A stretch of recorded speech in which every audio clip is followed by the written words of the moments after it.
Breaking.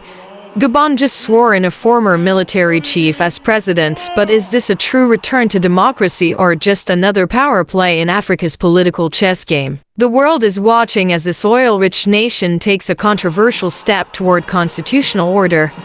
Here's what you need to know. In a significant development for Gabon, General Brice Oligui Nguema has been officially sworn in as the country's fourth president, marking the end of a transitional period following the 2023 military coup that ousted President Ali Bongo on Dimba. The inauguration ceremony, held in Libreville, was attended by hundreds of thousands, symbolizing the nation's commitment to restoring democratic governance. Nguema, 50, who previously served as the head of the Republican Guard, secured a decisive victory in the April 12 election, garnering 94.85% of the vote. His main opponent, former Prime Minister Alain Claude Billy by NZ, received just over 3%. The election witnessed a voter turnout of 70.11%, with over 920,000 registered voters participating. In his inaugural address, President Nguema pledged to diversify Gabon's oil-dependent economy,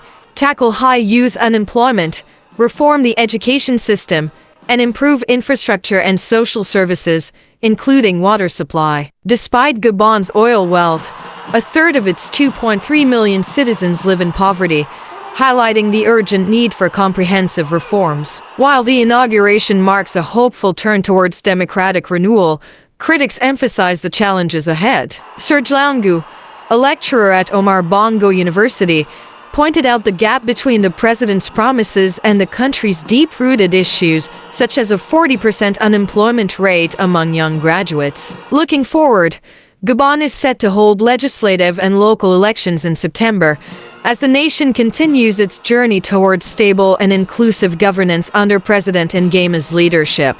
The big question: is Gabon heading toward democracy or more turmoil? The new leader promises reform, but history warns us, military takeovers rarely lead to true democracy. Will Gabon break the cycle, or is this just another chapter in Africa's struggle for stable governance? Drop a comment. Do you think this is a fresh start or a false dawn for Gabon?